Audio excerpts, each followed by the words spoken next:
Picture this. November 15th, 1884. 14 men in Victorian suits, their faces illuminated by flickering gaslight, sitting around polished mahogany tables in a Berlin mansion during one of Germany's harshest winters. Maps of Africa spread before them like a feast waiting to be devoured. Not a single African representative in sight. Over the course of just 104 days, these European diplomats would make decisions that would reshape an entire continent and condemn millions to colonial subjugation. Welcome to the Berlin Conference, the meeting that didn't just change history, it butchered it. But here's what your history textbooks probably never told you. The Berlin Conference wasn't really about civilizing Africa or stopping the slave trade as they claimed.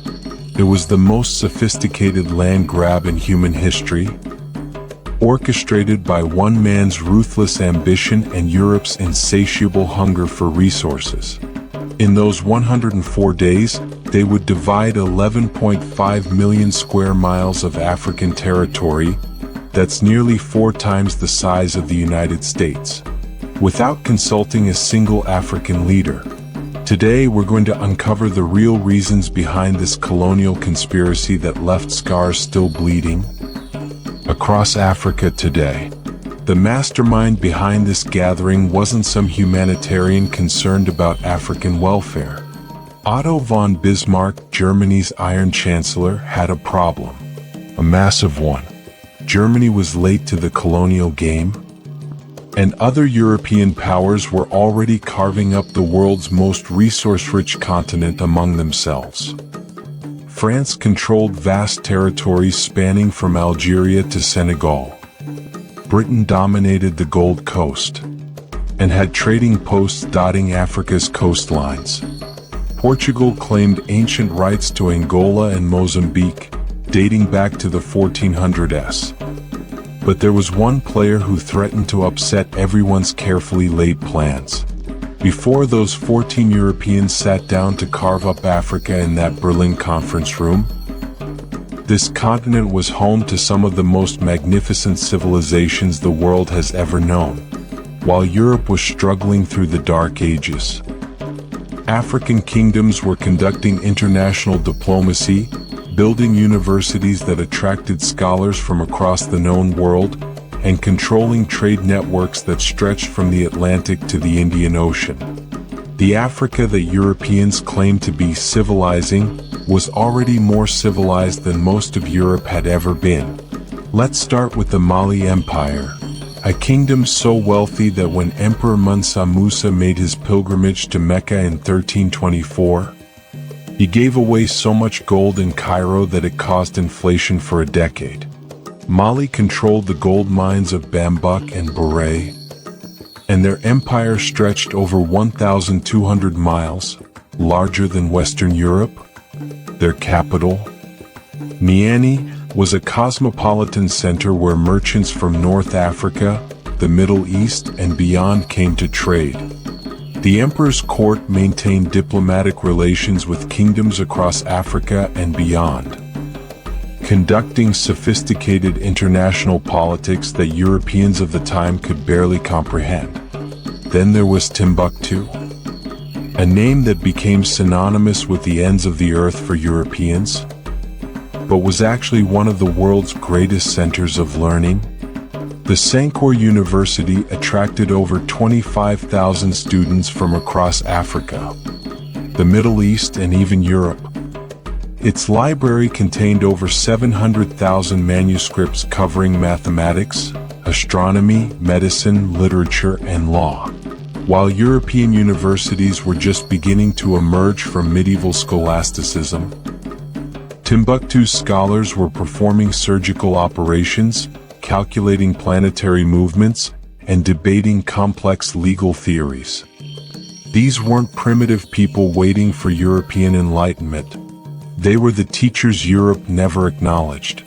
In the Horn of Africa, the Ethiopian Empire had been a Christian kingdom since the 4th century, centuries before most of Europe converted to Christianity.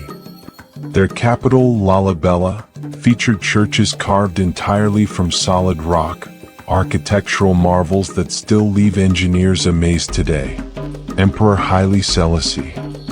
I could trace his lineage back over 3,000 years, making the Ethiopian dynasty one of the world's oldest continuous monarchies. They had their own written language, Gwizi, their own calendar, and diplomatic relations with European kingdoms dating back to medieval times.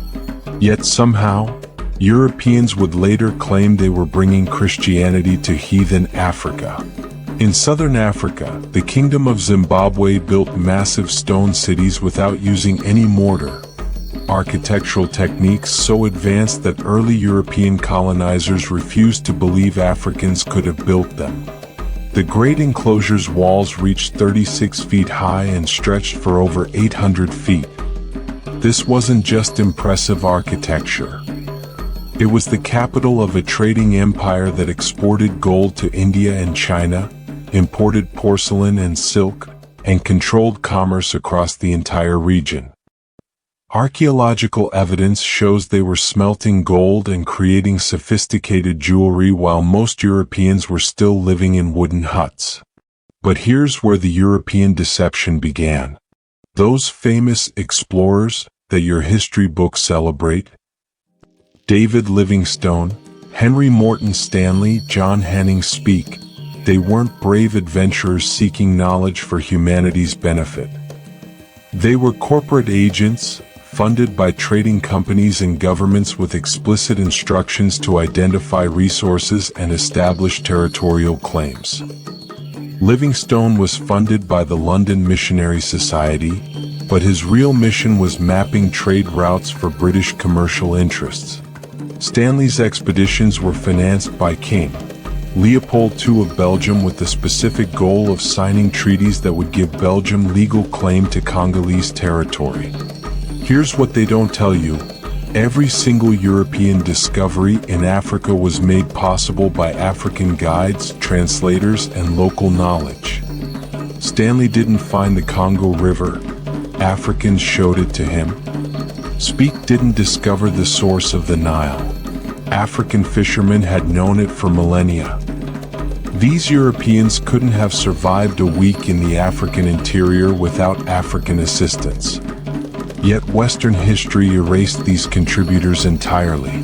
The real tragedy isn't just that Europeans stole African land, it's that they stole credit for African knowledge and then used that manufactured superiority to justify their theft. This is where King Leopold II proved himself a master manipulator. While other European powers were openly grabbing African territory through military conquest, Leopold created the International African Association in 1876, complete with humanitarian propaganda about ending slavery and bringing civilization to Africa. He hired Stanley not as a Belgian agent, but as the association's scientific explorer.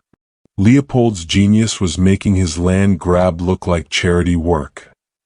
He convinced the world that he was spending his personal fortune to help Africans, when he was actually creating the most profitable private empire in human history.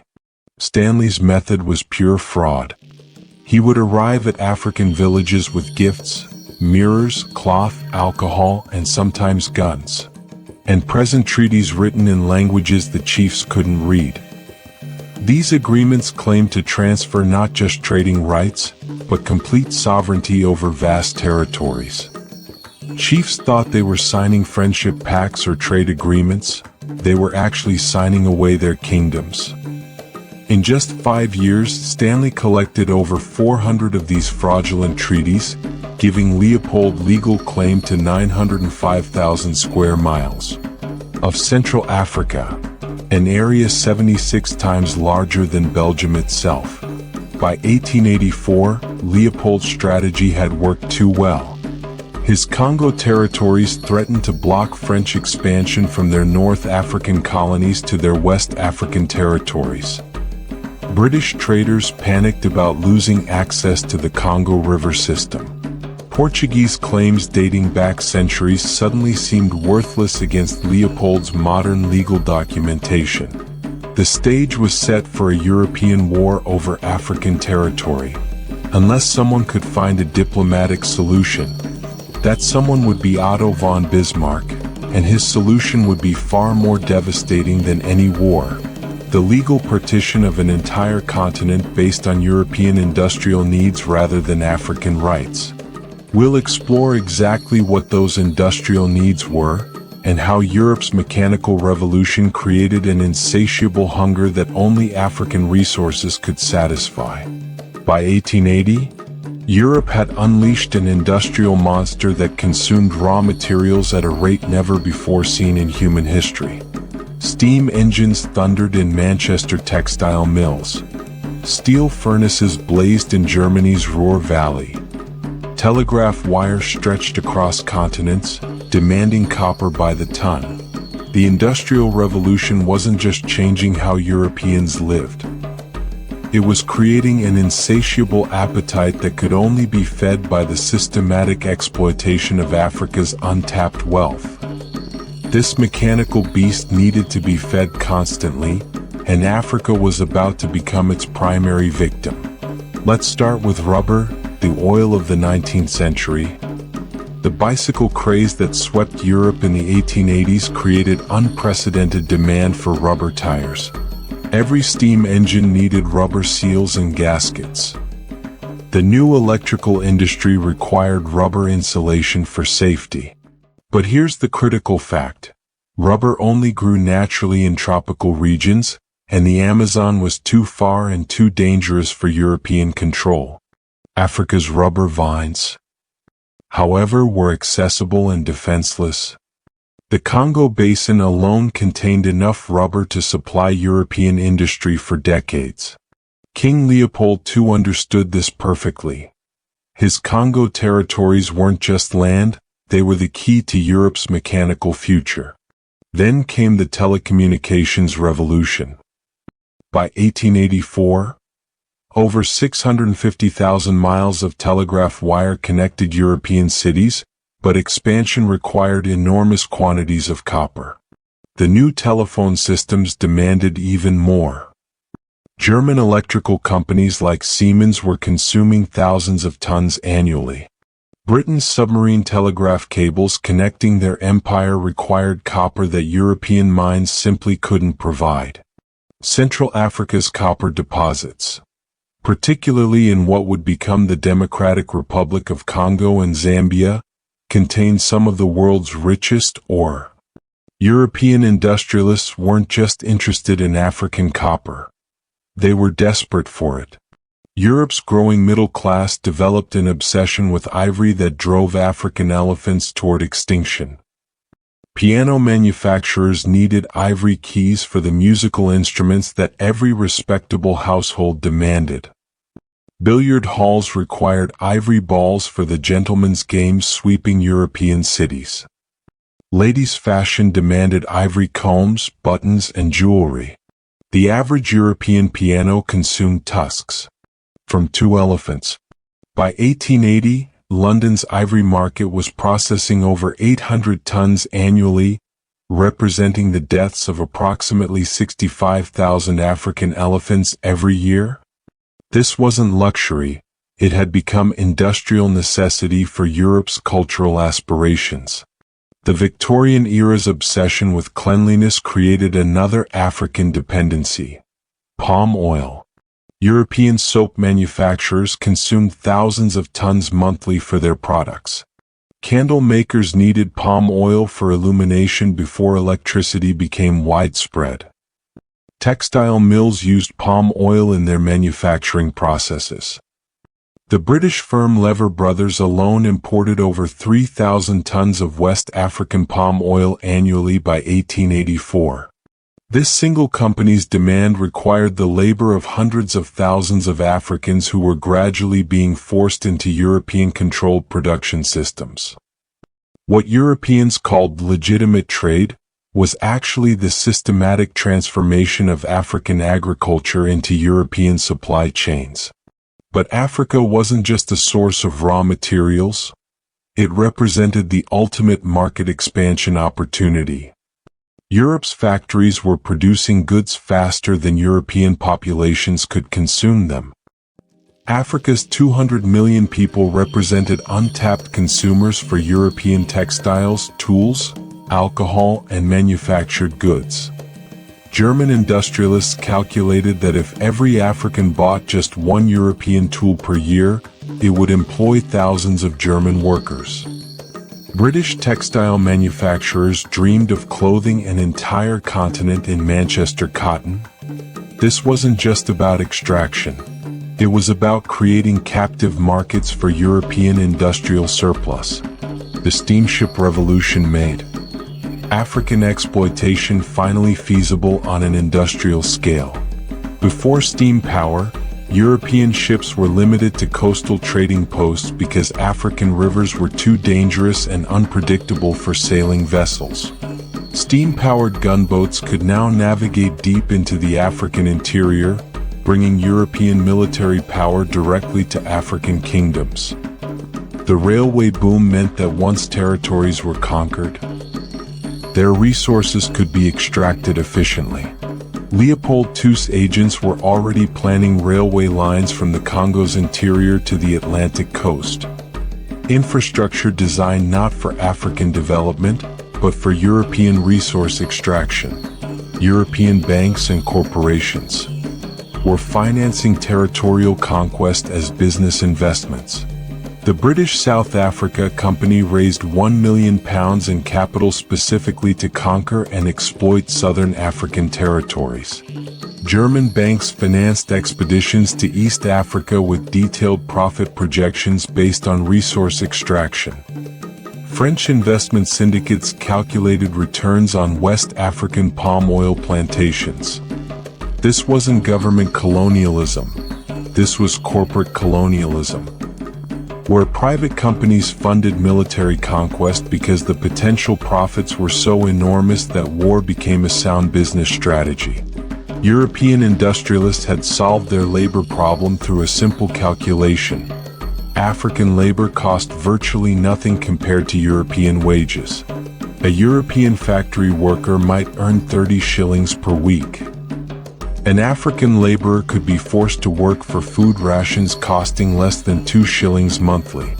Multiply this across millions of workers, and the profit margins became astronomical. The Industrial Revolution wasn't just creating demand for African resources, it was creating demand for African labor at slave wages, justified by racist ideologies that portrayed this exploitation as civilization. By 1884, Europe's industrial hunger had created a crisis. French companies were moving to secure West African palm oil sources. British firms were claiming East African territories for their copper and ivory. German industrialists were demanding government support for their African ventures. Leopold II's Congo Empire threatened everyone's expansion plans. European powers were literally on the brink of war over African resources, not because of humanitarian concerns or civilizing missions, but because their industrial economies had become completely dependent on African exploitation. Something had to give. The solution would be a diplomatic conference in Berlin, where European powers would agree to divide Africa systematically rather than fight each other over its wealth. But first, one crisis would force their hand. And that crisis had a name: the International African Association and its puppet master, King Leopold II of Belgium. In our next chapter, we'll explore how this single man's manipulative genius created the immediate crisis that made the Berlin Conference inevitable, turning European industrial hunger into the legal framework for continental conquest. While Europe's industrial powers were fighting over scraps of African territory, one man was quietly stealing the entire feast. King Leopold II of Belgium had just pulled off the most audacious land grab in human history. And by 1884, the other European powers finally realized they'd been completely outmaneuvered. Leopold hadn't just acquired African territory, he had claimed personal ownership of an area 76 times larger than Belgium itself, containing some of the world's richest deposits of rubber, ivory, and copper. This wasn't just embarrassing for the major European powers, it was a direct threat to their industrial survival. Leopold's genius wasn't military, it was propaganda. While other European powers were openly conquering African territories through military force, Leopold had convinced the world that his International African Association was a charitable organization dedicated to ending slavery and bringing civilization to Africa. International newspapers praised his humanitarian efforts. Even the United States publicly supported his mission. But by 1884, European intelligence services were discovering the truth. Leopold's Humanitarian Association was the most profitable slave operation in African history, generating millions in rubber and ivory profits while working Africans to death in conditions worse than traditional slavery. France was the first to understand the catastrophic implications of Leopold's success. French military strategists had spent decades planning to connect their North African colonies, Algeria, Tunisia, and Morocco, with their West African territories in Senegal and the Ivory Coast. This trans-African empire would give France control of trade routes from the Mediterranean to the Atlantic. But Leopold's Congo territories sat directly in the path of French expansion, creating a Belgian barrier that could destroy France's African dreams. French newspapers began calling it the Congo Question, diplomatic language for what was actually panic about losing an entire continent to a Belgian king. Britain's concerns were even more immediate. British merchants had dominated African trade for centuries through a network of coastal trading posts and river access agreements. Leopold's Congo Empire controlled the mouth of the Congo River, one of Africa's major trade arteries leading deep into the continent's interior. If Leopold could charge tariffs or restrict access to British traders, it would cost British companies millions in lost profits. Worse, Leopold's territories contained rubber sources that British industry desperately needed. The man who controlled the Congo could hold Britain's industrial economy hostage. And that man was answering to no one but himself. Portugal faced an existential crisis. Portuguese explorers had been mapping African coasts since the 1400s, and Portugal claimed ancient rights to vast territories in Angola and Mozambique based on centuries of coastal trading relationships. But Leopold's modern legal documentation, those fraudulent treaties Stanley had collected, looked more legitimate to international law than Portugal's historical claims. Portuguese officials realized that if Leopold's methods were recognized as legal, Portugal's entire African empire could be challenged by any European power with enough money to hire explorers and collect signatures from African chiefs. Otto von Bismarck watched this crisis unfold with calculating eyes. Germany was Europe's newest industrial power, but they were late to the colonial game. While France and Britain had been building African empires for decades, Germany had focused on European political unification. Now German industrialists were demanding African territories to secure raw materials and markets for German products. Bismarck saw Leopold's crisis as Germany's opportunity. If he could position Germany as the mediator in this dispute, he could ensure that Germany got its share of African wealth while preventing a European war that would devastate German trade. Even the United States was getting nervous. American companies were expanding their international trade, and they worried about European monopolies restricting American access to African markets. The U.S. had initially supported Leopold's humanitarian mission, but American intelligence was discovering that Leopold's Congo Empire was becoming a closed economic system that favored Belgian companies over American traders.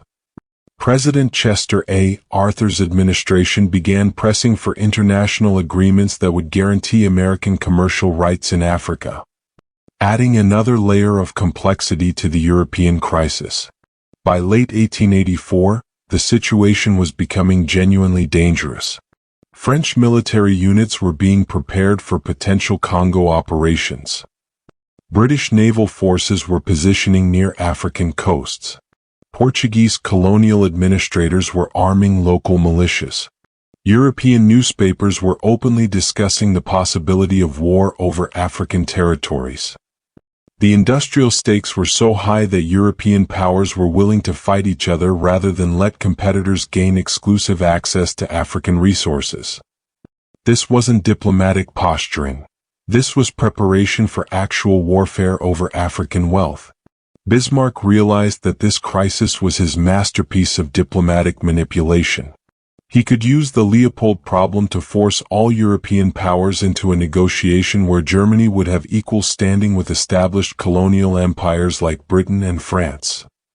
By positioning Germany as the neutral mediator, Bismarck could ensure that any solution would include German territorial gains in Africa.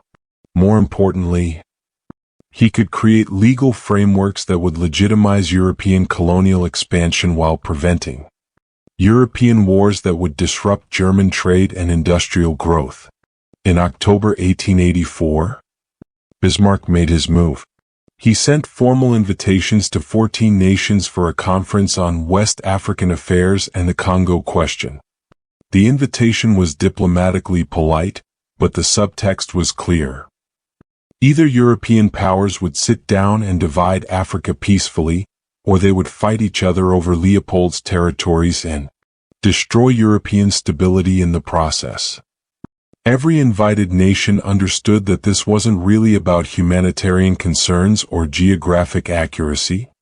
This was about preventing a European war by agreeing to systematic African exploitation under international law. The crisis that Leopold had created through his brilliant manipulation was about to become the legal framework for continental conquest.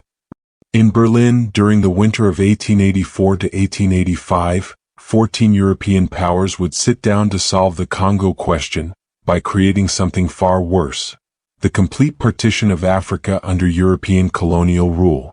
In our next chapter, we'll go inside that Berlin conference room and witness exactly how 104 days of diplomatic discussions became 104 days of legalized theft, as European powers created the rules that would govern African exploitation for the next century. November 15, 1884. Berlin is buried under an early winter snowfall as 14 of the world's most powerful nations gather in Otto von Bismarck's residence for what history would remember as the Berlin Conference. But make no mistake about what's really happening here. This isn't a diplomatic summit about African welfare or humanitarian concerns. This is a carefully orchestrated meeting of thieves, dividing up the world's richest continent like mobsters splitting up territory. The participants represent Britain, France, Germany, Belgium, Portugal, Spain, Italy, Austria-Hungary, Russia, Netherlands, Denmark, Sweden, Norway, Turkey, and the United States. Notice who's missing? Every single African nation whose fate is being decided in this room. Let's meet the real players in this colonial conspiracy. Britain sends Sir Edward Mallet with secret instructions to secure Nigerian territories and protect existing trade routes. France's Baron de Courcelles has orders to claim as much of Central and West Africa as possible to connect their North African empire. Germany's representatives are under pressure to secure East African territories for German industrial interests. Belgium's delegation has the easiest job. They just need to legitimize Leopold's existing theft of the Congo. Portugal desperately wants international recognition of their ancient claims. But here's the crucial point. Every single delegate has explicit instructions to maximize their nation's African territories while minimizing everyone else's gains. The conference opens with beautiful speeches about ending slavery, promoting civilization and protecting African peoples. Bismarck himself declares that the purpose is the development of trade and civilization in Africa and the suppression of slavery. European newspapers praised this humanitarian initiative. But anyone reading the actual conference documents would discover the truth. For every sentence about African welfare, there are 10 paragraphs about European trade rights, territorial boundaries, and resource extraction privileges. The humanitarian language is pure window dressing designed to make legal theft look like moral progress. The conference's most devastating decision comes disguised as a reasonable administrative rule: the doctrine of effective occupation. On the surface, it sounds fair. European powers can only claim African territories where they have actual administrative control and military presence. But here's the sinister reality. This doctrine essentially legalized military conquest of African kingdoms. Any European power could now invade African territory, crush local resistance, plant a flag, and claim legal ownership under international law. The doctrine didn't protect African sovereignty. It provided legal justification for destroying it. The conference's most shocking outcome is the international recognition of Leopold II's Congo Free State, a personal empire larger than India, owned by a single European monarch. The other European powers agree to this arrangement because Leopold promises free trade access to all nations. But there's a catch. Leopold defines the terms of this free trade, and those terms favor Belgian companies. In exchange for recognizing his private African empire, Leopold agrees to suppress slavery and promote civilization. History would prove these promises were lies. The conference establishes freedom of navigation on the Congo and Niger rivers through forced labor, benefiting all nations equally. But making his humanitarian promise is actually the deadliest fraud in African history. By controlling African rivers, Europeans gain highways into the continent's interior, bypassing African political control and traditional trading relationships. African kingdoms that had controlled river trade for centuries suddenly find European gunboats sailing through their territory with legal international backing. River control becomes the key to continental conquest. And the Berlin Conference hands Europeans the legal framework to seize Africa's transportation networks. Watch closely as European delegates literally draw lines across African maps with rulers and colored pencils, creating borders that ignore African political realities entirely. The Bakongo people find themselves split between French, Belgian, and Portuguese territories. The Somali people are divided between British, Italian, and French colonies. Ancient kingdoms are carved up between multiple European powers who have never set foot in these territories. These aren't borders based on African consent or geographic logic. These are arbitrary lines designed to maximize European resource access while preventing any African territory from becoming too powerful to resist colonial control. Buried within the conference's legal language are the economic clauses that reveal the true purpose of this gathering. European powers agree to most favored nation trading status, ensuring that African resources flow to European markets at predetermined prices. Mining rights are allocated to European companies with African labor guaranteed at wages Europeans will determine. Transportation infrastructure will be built by European companies using African labor to facilitate resource extraction. These economic agreements transform Africa from a continent of independent nations into a European resource extraction zone with legal international backing. Throughout these 104 days of negotiation, European delegates receive regular reports of African resistance to their territorial claims. The Ashanti Kingdom is preparing for war against British expansion.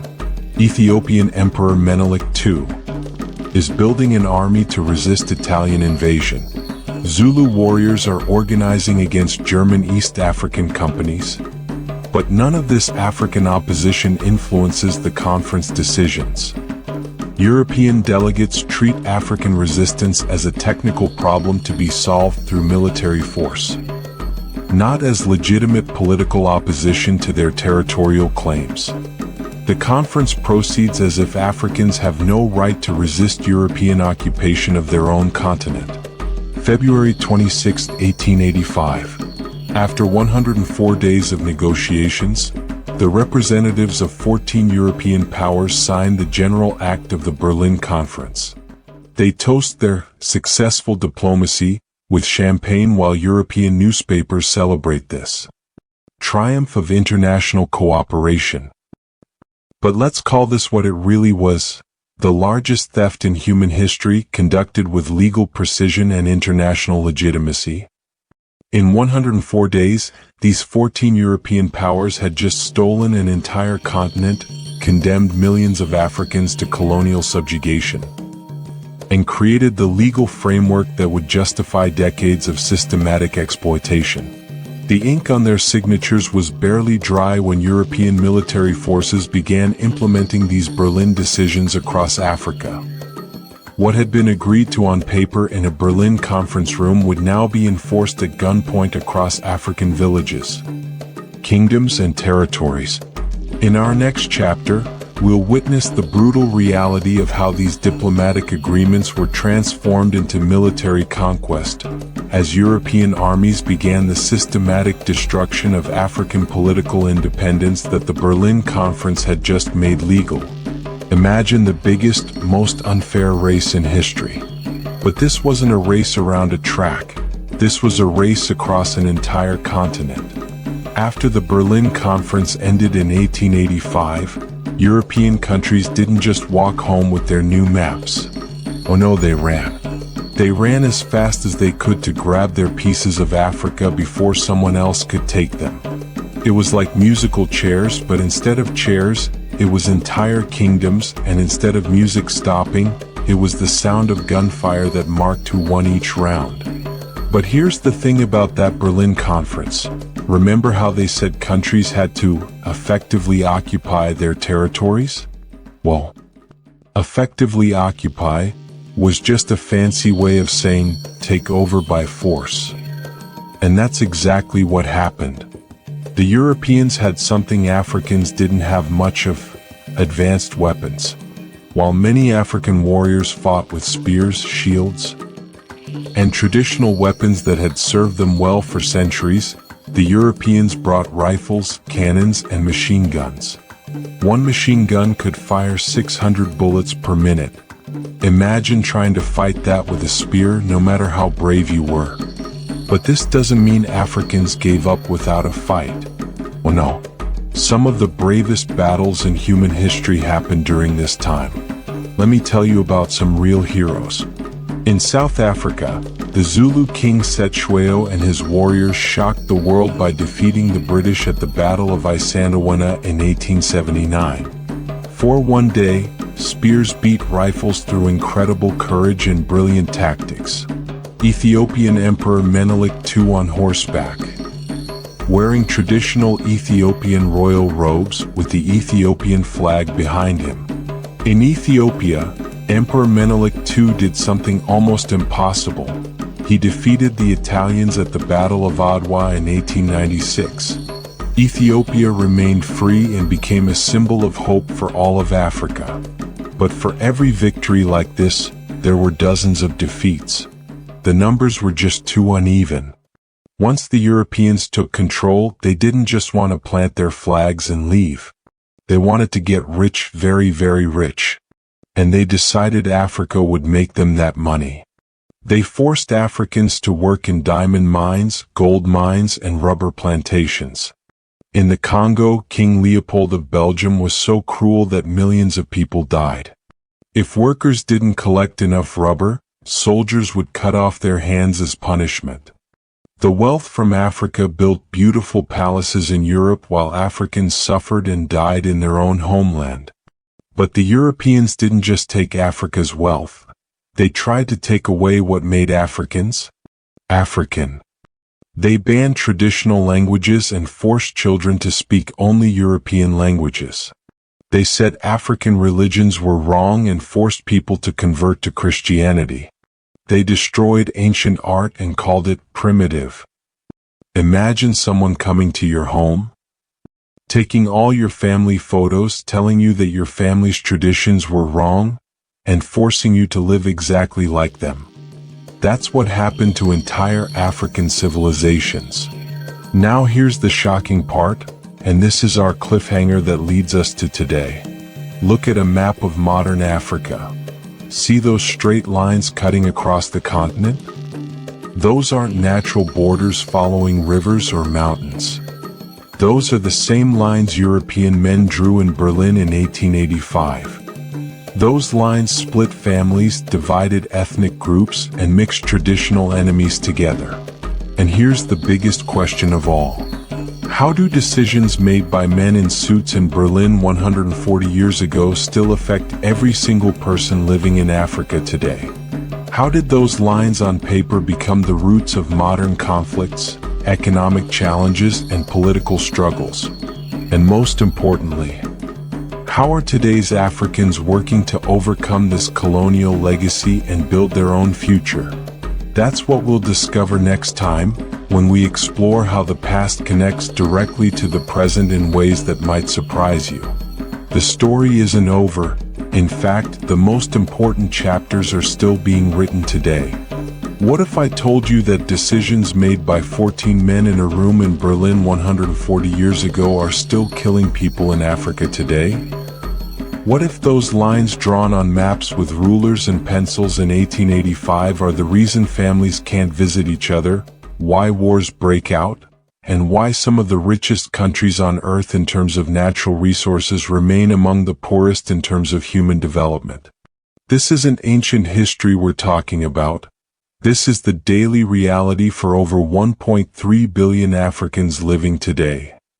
The Berlin Conference didn't just divide Africa on paper. It created wounds that have never properly healed and in many cases are still bleeding. Today we're going to trace those invisible scars from that conference room in Berlin straight to the front pages of today's newspapers. We're going to see how a gathering of European men who had never lived in Africa created problems that African children are still paying for with their lives.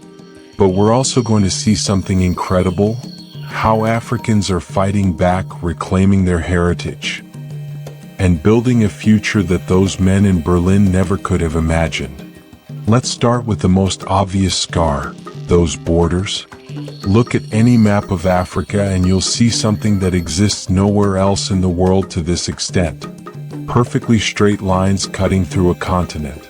The border between Libya and Chad is 600 miles of absolutely straight line. The border between Algeria and Mali is another ruler straight line stretching for hundreds of miles. These aren't natural boundaries. They're the geometric nightmares created by Europeans who thought Africa was empty space to be divided up like a pizza.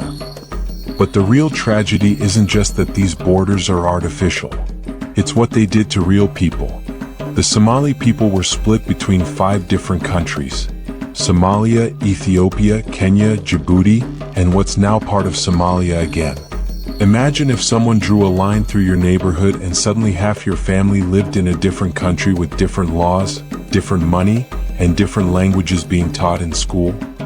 The people of West Africa woke up one morning to find themselves divided between British Gold Coast and German Togoland.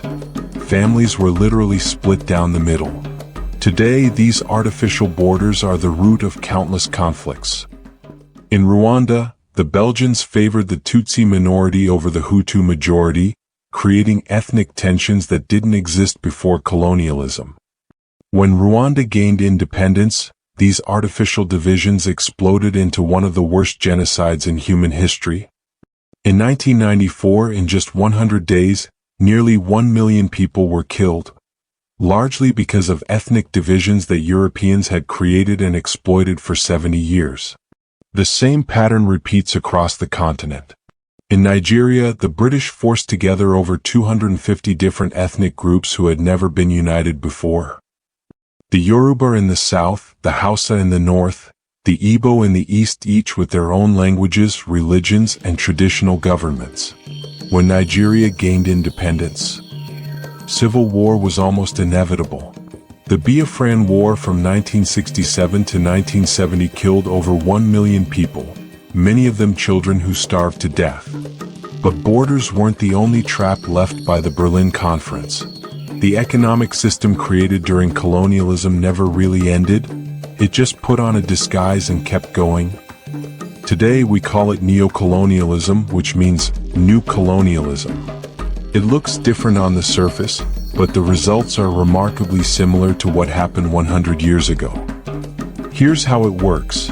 African countries still export raw materials: oil from Nigeria, diamonds from Botswana, copper from Zambia, coffee from Ethiopia, cocoa from Ghana. These raw materials are shipped to wealthy countries where they're turned into finished products: cars, jewelry, electronics, chocolate, coffee, drinks. Then these finished products are sold back to Africa at prices 10 or 20 times higher than what Africa received for the raw materials. Ghana produces 20% of the world's cocoa, but most Ghanaians have never tasted chocolate because they can't afford to buy it. The Democratic Republic of Congo produces 60% of the world's cobalt, which is essential for every smartphone and electric car battery, but most Congolese people don't have electricity in their homes.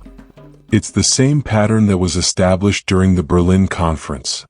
Africa provides the wealth, other countries keep the profits. The saddest part is that many of these resources are still extracted using child labor and dangerous working conditions, just like during colonial times. In the Congo, children as young as 7 work in cobalt mines with no safety equipment, risking their lives so that people in wealthy countries can have the latest smartphones. When African countries finally gained independence between 1950 and 1980, there was incredible joy and hope. After decades of oppression, Africans were finally free to govern themselves. But there was a hidden trap waiting for them: the artificial nations created by the Berlin Conference. The new African leaders inherited countries that had never existed before colonialism. Nigeria had never been one country. It was dozens of different kingdoms and ethnic groups. The Democratic Republic of Congo was home to over 200 different ethnic groups who spoke different languages and had different cultures. Kenya brought together the Kikuyu, Luo, Luya, Kalenjin, and dozens of other groups who had their own traditional lands and governments. Many of these leaders were brilliant people with great visions for their countries. Patrice Lumumba in Congo, Kwame Nkrumah in Ghana, Thomas Sankara in Burkina Faso. They dreamed of united, prosperous African nations. But they were trying to build nations out of pieces that had been artificially glued together by Europeans. It's like trying to bake a cake using ingredients that were never meant to go together. The challenge wasn't just cultural, it was practical.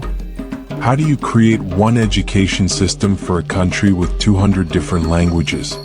How do you build national unity among people who were traditionally enemies? How do you distribute resources fairly among ethnic groups who don't trust each other because colonial rulers had played them against each other for decades? But here's where the story gets inspiring. Despite everything that was taken from them, Africans never gave up on their culture. Even under the harshest colonial rule, they found ways to keep their traditions alive. They hid their languages in songs, preserved their stories in secret, and passed down their knowledge from grandmother to granddaughter, from father to son. Today, there's an incredible cultural revival happening across Africa. Countries are changing the names of cities from colonial names back to traditional African names. Zimbabwe was once called Rhodesia after British colonizer Cecil Rhodes. Now it's named after the Great Zimbabwe, the impressive stone city built by Africans in the 14th century. Burkina Faso was called Upper Volta by the French. The name Burkina Faso means land of upright people in the local languages. African languages that were nearly destroyed are being revived and taught in schools. South Africa now has 11 official languages, most of them African languages that were banned during apartheid. Kenya teaches Swahili alongside English. Ethiopia never gave up Amharic and today it's stronger than ever. African art, music, literature, and film are taking the world by storm. Nigerian Nollywood is now the second largest film industry in the world by number of movies produced. African musicians like Burna Boy, Wizkid, and Davido are topping international charts. African writers like Chimamanda Ngozi Adichie and Ngugi wa Thiong'o are winning international prizes and changing how the world thinks about Africa. This brings us to one of the most controversial questions of our time. Should Europe pay reparations for what they did to Africa? Should countries that got rich from African resources pay back some of that wealth? Should the millions of African artifacts sitting in European museums be returned to Africa? The numbers are staggering. Economists estimate that Europe extracted wealth equivalent to trillions of dollars from Africa during the colonial period. The British Museum alone holds tens of thousands of African artifacts. The Benin bronzes, some of the most beautiful art ever created, were looted by the British in 1897 and are still in London. Meanwhile, Nigeria, where they were created, has almost none of its own cultural heritage on display. Some African leaders argue that the poverty, conflicts, and underdevelopment in Africa today are direct results of colonialism, and that Europe has a moral obligation to help repair the damage. They point out that Germany paid reparations to Jewish survivors of the Holocaust, and that the United States has paid reparations to Japanese Americans who were interned during World War II. Why, they ask, shouldn't Africa receive reparations for centuries of exploitation? Some progress is being made. France has begun returning some artifacts to West African countries.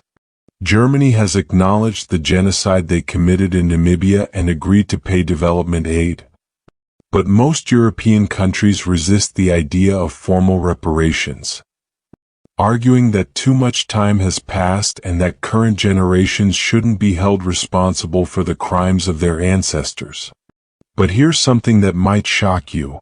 The scramble for Africa never really ended. It just changed players. Today, instead of European soldiers with guns, we have Chinese engineers with contracts, American corporations with mining rights, and European companies with oil deals. The methods are different, but the pattern is remarkably similar. Foreign powers extracting African resources while Africans remain poor. China has become Africa's largest trading partner, investing hundreds of billions of dollars in African infrastructure. They're building ports in Kenya, railways in Ethiopia, and power plants across the continent. On the surface, this looks like development and progress. But critics worry that China is creating a new form of colonialism through debt. When African countries can't repay Chinese loans, China takes control of the infrastructure, just like how European banks took control of African economies during colonialism. Meanwhile, American and European companies still control much of Africa's oil, mining, and agricultural exports. French companies still have enormous influence in West African countries that were once French colonies. The CFA franc, the currency used by 14 African countries, is still controlled by France. Imagine if your country's money was controlled by a foreign government. But young Africans are increasingly rejecting this neo-colonial relationship. They're demanding that African resources benefit African people. They're calling for African unity, for trade between African countries instead of just exporting to wealthy nations. The African Continental Free Trade Agreement, launched in 2021, is the largest free trade area since the World Trade Organization, covering 1.3 billion people and potentially creating $3.4 trillion in combined GDP. Narrator. So why does understanding the Berlin Conference matter today? Because you can't solve a problem without understanding how it started. Every conflict, every economic challenge, every political crisis in modern Africa has roots that go back to those decisions made in Berlin in 1885. But understanding this history isn't about blame or dwelling on the past, it's about building a better future.